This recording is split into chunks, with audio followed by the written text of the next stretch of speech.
At nakakonektar tayo sa General Manager po ng Albay Power and Energy Corporation para may continuity tayo ng istorya. Nasa linya po si Manager Apo Alvarez. Sir Apo, magandang umaga. Si Pio po ng DCGB. Magandang umaga po Sir Pio at gayon din po sa ating mga tagapakinig dito sa DCGB. Opo, thanks for taking our call. Sir Apo, nakausap namin kanina si Mayor Crisel. And nabanggit po ng ating alkalde ng Tabaco, may settlement na, parang may relative peace na doon sa Bacolod, barangay Bacolod ng Tabaco insofar as yung problema natin sa illegal connection ng kuryente is concerned. On your part po, how do you assess it? At ano ang sitwasyon na po? Ano ang inyong masasabi na dyan? Go ahead po. Una sa lahat, ako po ay nagpapasalamat sa ating butihing Mayor Crisel, no, sapagkat siya po ang nag-organize at namagitan sa pagpupulong na ito sa pagitan ng ilang mga miyembro ng Barangay Council at ilang mga residente ng Barangay Bacolod at mga kinatawa ng APEC noong nakaraang araw. Tama po si Mayor, no? Sa pulong naging maayos po ang meeting na ito, may mga napagkasunduan at kami naman po sa hanay ng APEC, ang inyong distribution utility, ay muli naming ipinaliwanag sa ating mga kababayan sa Barangay Bacolod kung ano ang dapat gawin. Ito po ay yung tigilan na ang paggawa ng illegal at pagkos pumunta sa opisina ng APEC at mag-apply para sa legal na koneksyon. At ito naman po ay napagkasunduan ng maayos. Opo, opo. Parang may special lane doon sa mga mag-a-apply uli, magpapareconnect, Sir Apo, doon sa Barangay Bacolod? Basta ipinapangako ko po sa ating mga kabarangay sa Bacolod, pabibilisin po natin ang proseso ng inyong application. Tulad naman ng aking panawagan at pinangako na sa kanila noong pamang nakaraang taon. Pumunta lamang sa opisina ng APEC at sila ay ating bibigyan ng application, ipoproseso ng mabilis at ikakabit sapagkat sila ay bahagi nitong ating pilot project para dito sa smart metering. Opo, opo. So, masisimplify yung process at mababawasan yung kanilang mga papeles na dapat na isumite. Maliban po sa application na kanilang pipilapan, meron pong dalawang agreement silang pipirmahan. Ang una, yung agreement na kung saan sinasabi doon na babayaran pa rin nila yung kanilang pagkakautang sa APEC. At pangalawa, yung pong waiver, lalo na doon sa mga ang kanilang mga bahay ay nakatirik sa lupa ng gobyerno, kumbaga walang titulo. Ito pong waiver na ito ay nagsasaad na kung sakaling gagamitin ng local government o ng gobyerno ang lupang kanilang kinatitirikan, sila ay pumapayag na aming i-disconnect o puputulin ang supply ng kuryente sa kanilang tahanan. Ayun, oo. So, at doon sa payment, mode of payment, parang may special arrangement na magaan masyado para dun sa mga mag-reapply ulit na taga-Barangay Bacolod? Hindi naman po magaan masyado pagkat ang ano natin dito, ang ginawa lang natin i-spread yung kanilang pagkakautang na napakalaki na sapagkat alam po ninyo, yung ba dyan, 100,000 mahigit na ang pagkakautang, sa aking palagay, mahihirapan na rin naman silang bayaran yun sa loob ng isang buwan. Kaya ang ginawa po natin, i-spread na lang natin yung pagbabayad ng kanilang pagkakautang. Basta ang sabi lang po natin at pinapaalala sa mga taga-Bacolod ng inyo pong current bill ay dapat ninyong bayaran at matapos yun, merong katumbas na halaga na dapat bayaran naman sa kanilang pagkakautang buwan-buwan. Yan, oo. Hindi biglaan, hindi biglaan. Parang mensual, Opo, hindi biglaan kasi mahihirapan na po, lalo na yung napakalaki na ng pagkakautang ng iba.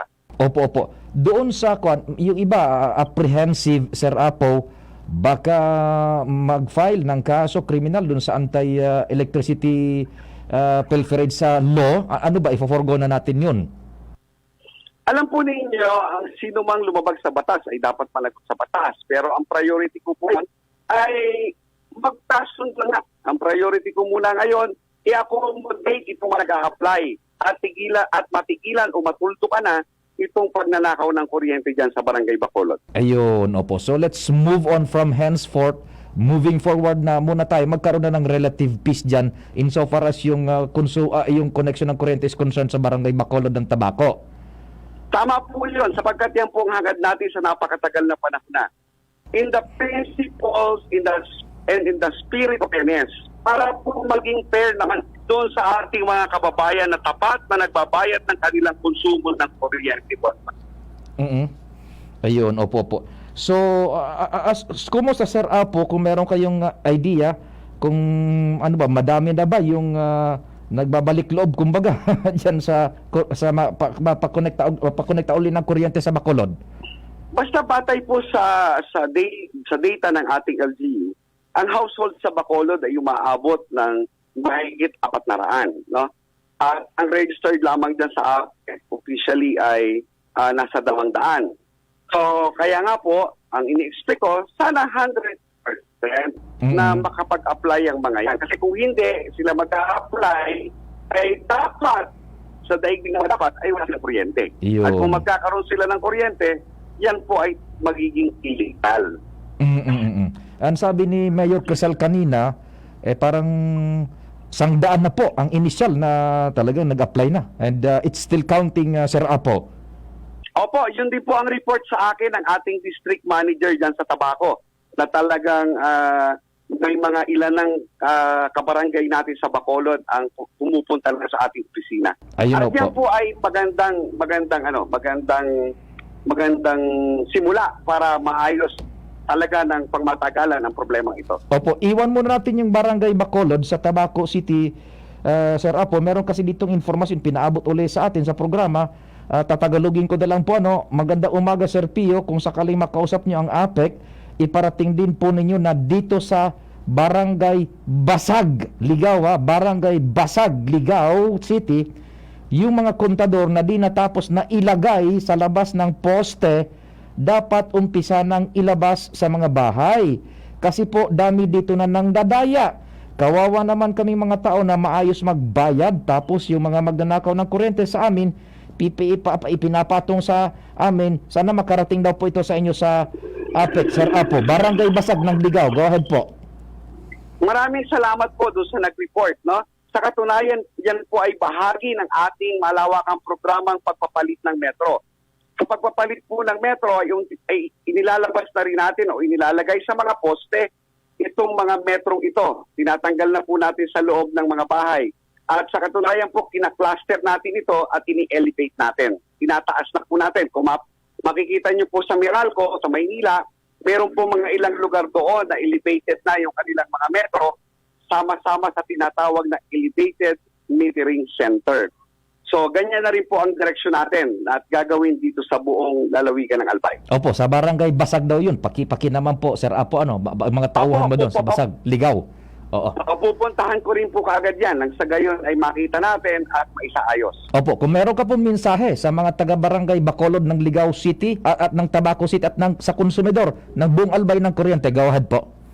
Sa mga taga-Bacolod po, sa aking mga kabarangay sa Bacolod, tulad po ng aking paulit-ulit na sinasabi, magkaisa na po tayo, huwag na po tayong gumawa ng illegal at magpakabit na po tayo ng legal na metro. At nawa naman ay maging mapagbantay din tayo sa ating mga ilang kapitbahay na kung sakaling sila ay gagawa ng illegal, tayo na po mismo ang magbawal sa kanila. Pangalawa, ako po ay humihingi ng paumanhin doon sa ating mga kababayan na nagkaranas ng mga 30 minutes na brownout kagabi, 10:40 na ilang bahagi ng Albay, Manito, Daraga at Kamalig. Dahil ito pong ating Washington Feeder 4 and 3, nag-trip po, tapos nung ibinabalik na natin, nag-lock yung switchgear. So, nangailangan po kaming hanapin asaan yung problema at nireset namin yung settings para lang maibalik yung kuryente. Pasensya na po kayo. Ayun, Nais ko pong sabihin sa inyo na tayo po ay hindi tumitigil para isolve itong mga ganitong unscheduled interruption.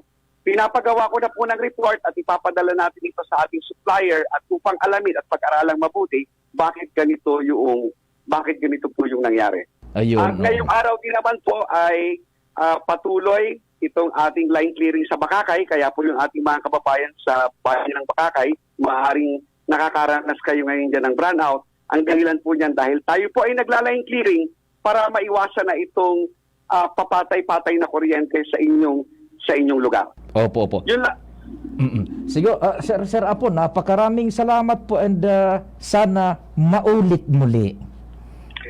Maraming salamat, Sir Tio. Lagi kong tinitiyak sa iyong mauulit muli. Mabuhay kayo dyan sa Albay Power and Energy Corporation, Sir Apo. Mabuhay. Salamat po. Salamat po. Magandang umaga. Thank you so much sa mga tugang si Sir Apo Alvarez kan Albay Power and Energy Corporation.